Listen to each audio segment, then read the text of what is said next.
In today's video, we're going to be doing an unboxing of some vintage pulps I just got back from CGC. We'll also be talking about my ridiculous shirt on Swarm of Comics.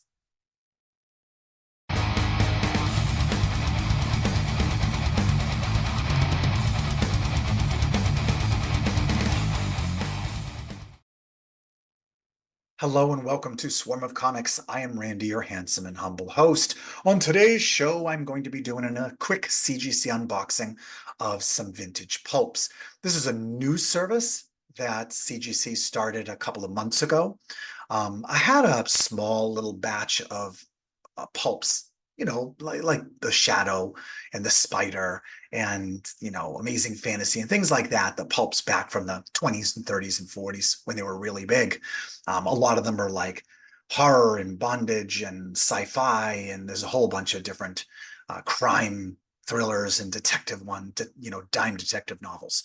But they'd never been graded by CGC before, who is, of course, the leading grading company in the world of like comic books and baseball cards and so forth, magazines.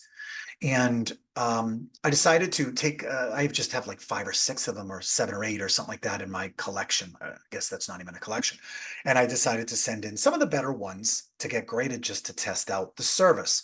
I'll start by saying that the turnaround time for me was about 7 weeks. It was not fast at all.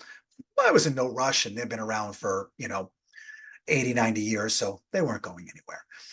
None of these books were very particularly high grade. I probably bought them in a lot altogether, and they were probably fairly low grade. So I don't have high expectations for them, but I did want to try out the service. Also, the pulp magazines and pulp novels back from the day were made with the absolute worst paper and printing and materials. They were literally just spit out as fast as they could on the worst uh, um, uh, worst paper ever. It doesn't last. It gets brittle. It falls apart. The covers always fall apart. And I'm saying that not just because to downplay the quality or the grades of my books, but really, I don't know what grades they're going to get. When you have a comic book, they're pretty clear with their expectations. This grading has been happening for a very, very long time. Um, they have entire books dedicated to talking about how something gets a specific grade or what lowers a grade on a comic book. On a pulp, they're so poorly made that you're never going to get any there in perfect condition. You're just not. The covers fall off, they chip. They weren't even printed right. The covers sometimes are hanging over the edge, and people used to trim it.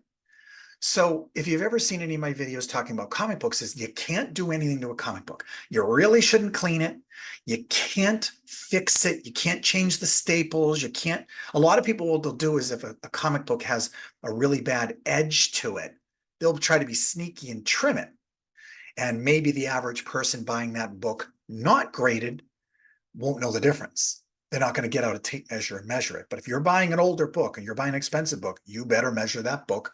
You better find out the dimensions of other copies and make sure you're getting one that's the same. But pulps are so poorly made that my understanding is, as I'm starting to see these filter out into auctions, graded versions, is they let a lot of stuff go due to the age, due to the fact that you're just not going to get 9/8. You're not going to get 8s. You're going to get 1s, 2s, and 3s. Or you might even get better, something that's a comic book that in that same condition might be a 1 or a 2 on a grading scale out of 10. For a pulp, it could be a 5. But I don't honestly know. I don't know the condition of the books that I sent out. They were just old, ratty pulps. I don't have any that are worth a lot of money. And one of the things I'm noticing when I'm starting to see these books now get graded and end up in auctions on eBay and like Heritage is they don't seem to be commanding a very good price unless you have something that's got a really shocking, alluring, controversial cover. Most people just don't care. If your pulp has writings from like the guy who made Conan, Robert E. Howard, or an author like that, The pulp that is the first Conan, even in the worst condition, if you dragged it through the snow and the mud and left it out in the sun for 20 years, it's still going to be worth thousands of dollars. But the ones I have are probably worth in the tens of dollars. But I want to get them done because not only just to try the process, but to also preserve them so they aren't falling apart and chipping and getting more wear and tear. This is definitely should help preserve these. So I know that was a lot of setup and a lot of background, but this is a brand new service. This is something that's never been done before, never been offered before. The downside of all this is there's no history. With comic books, there's numerous websites that are collecting data on sales history of these books in graded condition. So if you want to talk about behind me, let's look at Spider-Woman #1 in a 9.6. There's probably hundreds, if not thousands of those sold, and probably hundreds and hundreds in that grade. Well, that data is all gathered up by a lot of sites like GP Analysis and Go Collect and so forth. So you can go in and you can find out what's the average value, what are they going for in these grades. There's no such thing for pulps. They've never been graded before. They've never been encapsulated. They've never been gone through this process. There is no history. I know that to grade these pulps was about $40 a piece. I have an elite membership, so it's probably like $32. And who knows what I paid for them each? $20, $30, $5? I don't know. But I'm seeing really nice pulps in good condition up on the auctions going for $30. So people aren't even getting these pulps sometimes, getting the money for them, what they paid for the grading, never mind the book. So it's going to be quite a few years before there's any history. There's also so many pulps and so many issues. I mean, if you were to take a book like The Shadow, there's literally, I think the books came out, they might have come out every month or every 2 weeks or something like that for decades. The 30s and the 40s and the 50s, and there's so many of these pulps and there's a million titles. So being able to collect enough data on all these different issues in graded condition is going to be very difficult. So I don't have anything that's amazing in my collection. The stuff that is really sought after is covers that have bondage on them, covers that are alluring, covers that have skulls, covers that have the devil on them. Those are the books that the people really go after, the more controversial, alluring, type things. Mine are probably just average ones. Now I'll stop talking. I'll actually get to unboxing these. I think I have 5, maybe it's 6. And we're going to see. These are typically smaller than a comic book. The original ones in the 1920s were really big. I actually have one, an Amazing Stories from 1927, that is magazine size. It's really big. But I think as time went on, they decided they were going to make them much smaller. Let me see if I can find that Amazing Stories. I might as well go do that.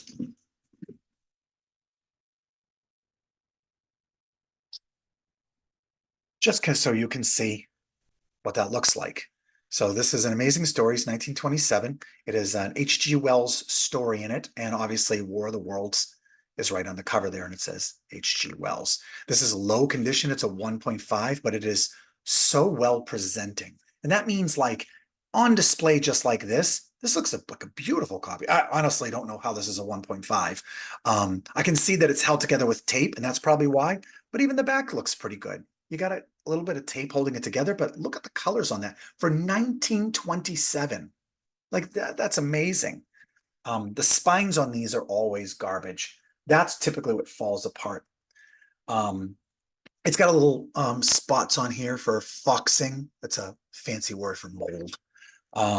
But yeah, look, that's absolutely just amazing cover there. But you see how big this is, and I'll hold up one of the other ones when I open it so you can see the difference in the size. So let's just put that down for a moment. Let's get to the unboxing now that I've talked for 20 minutes. We're going to pull out the first one. Let's check it out. Am I covering the grade? Oh, there it is. I probably just showed the grade. It is what it is. All right, so we've got Planet Stories here. Pretty cool cover. Again, a woman sci-fi character getting captured in a net with short shorts on. Doesn't seem like the best outfit if you're a science fiction warrior or something like that. Eternals med must die. Okay. Ray Bradbury has a story in here. And this is in pretty decent shape. So let's see what it got. 6.5. That's pretty good. I mean, it does have a really nice spine. If you can see that, it's pretty white. It's not chipping and falling away a little bit. Yeah. After all that talk about how ratty the pulps are, 6.5 seems pretty good for Planet Stories, number 38. This is a Fiction House book. They also made comic books after this. I'm pretty sure they made Planet Stories into a comic book. This is 1949, and it does say it has Ray Bradbury and Damon Knight stories in it. So, very cool.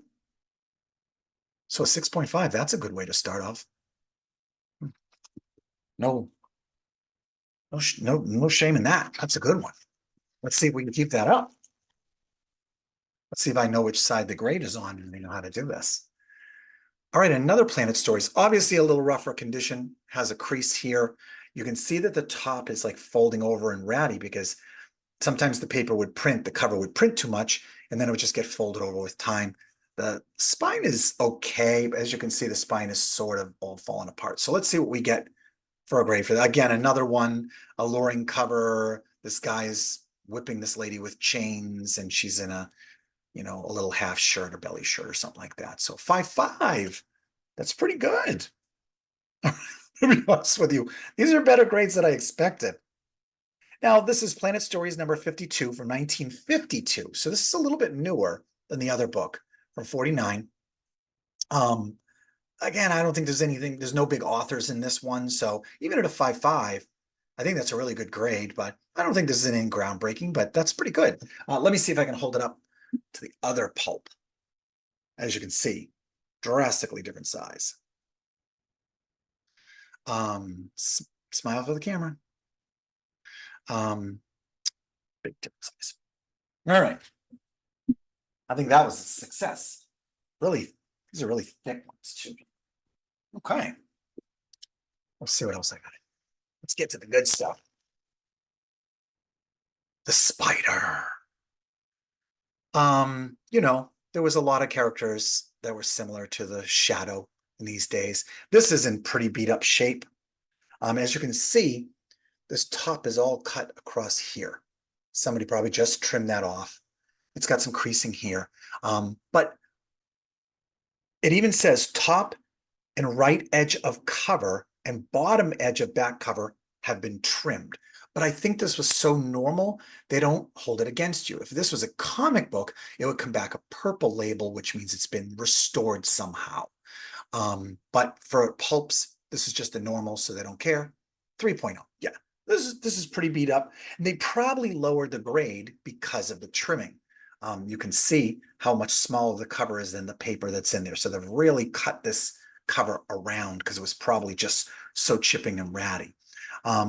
My guess is that they just lowered the grade instead of calling it a restored, which is fine. 3.0, it's awesome cover. I love my spiderweb covers. This is super cool. Recruit for the Spider Legion, the story no spider fan should miss. Cool, happy with that. Dig that, that's fun. I love those old hokey pulps. What do we have here? We have another amazing stories. This is from 1950. And cool space cover. Full atomic explosion illustrations. They love atomic explosions in comic books and old pulps. Doesn't look like this has been trimmed or anything done to it at all. It looks pretty good. I should be looking at the camera, not the book, but I'm seeing it graded for the first time. It's in pretty decent shape. It's got some chipping on the back and stuff like that. Let's guess. Who knows? I don't have anything really to go on. Let's say it's a 4. Let's say it's a 4. Let's see what it is. 4.5. I was really going to say 4.5. Very cool. This is from 1950. Amazing Stories number 247. Very cool cover. Got all the robots. Robot Monster Army. My friend Bob Mayo of Wargasm and Robot Monster Army bands fame would love that. So, Bob, this one's for you, buddy. All right, I got one more. Hopefully this is a shadow. I thought I sent up shadow. I got 2 more. Two. Hopefully there's a shadow in here. Shadow's my favorite. I know that's cliche. Everybody loves the Shadow, but I definitely dig them. Yeah, we got a Shadow. Nothing crazy on the cover, but you got the Shadow here. This is 1941. So this is pretty old. Those other books were late 40s, early 50s, but this is 1941. Yeah, twice a month. This is from August 15th, 1941. It's a little rough shape, but let's see what it is. I love that that's got the somebody wrote on there, August 25th, 1942. I don't know why they wrote that on there. Maybe that's when somebody got it, or who knows, but I love that old on there. So let's see what it gets. 4.0. Pretty good. I mean, I don't know why it doesn't look as good as the 5.0, the 6.0, but it is what it is. That's what they gave it. So maybe the spine's junkier. Yeah, the spine's kind of junkier. So awesome. I love it. My first graded The Shadow. Last one. This is probably a Shadow as well.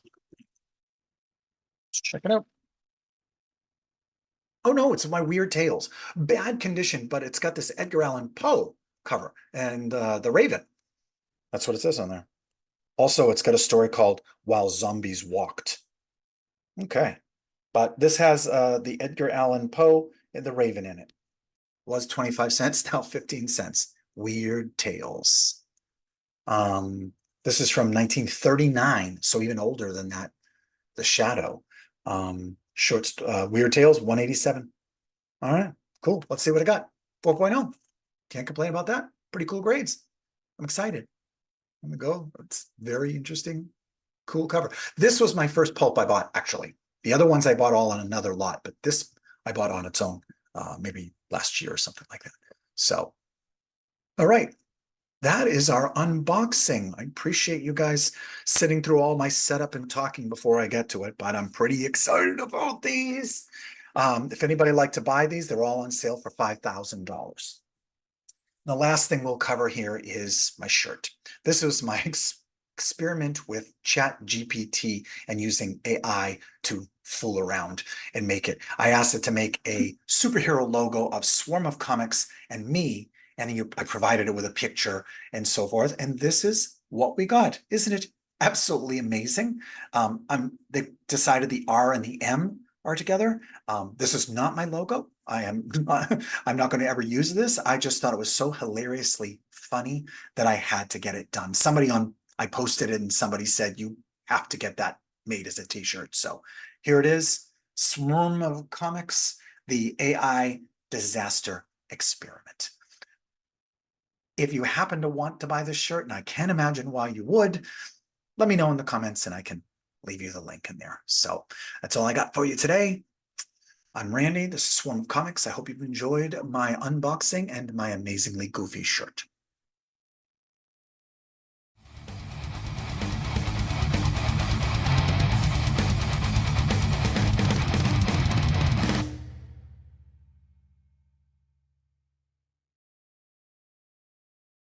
The expectations, I mean, they could be ones, twos, threes. I'm not really sure. Um, Actually, I think I hate this video. I think I hate this video. Wow, I don't even, oh, I don't want to start all over again, but here we go.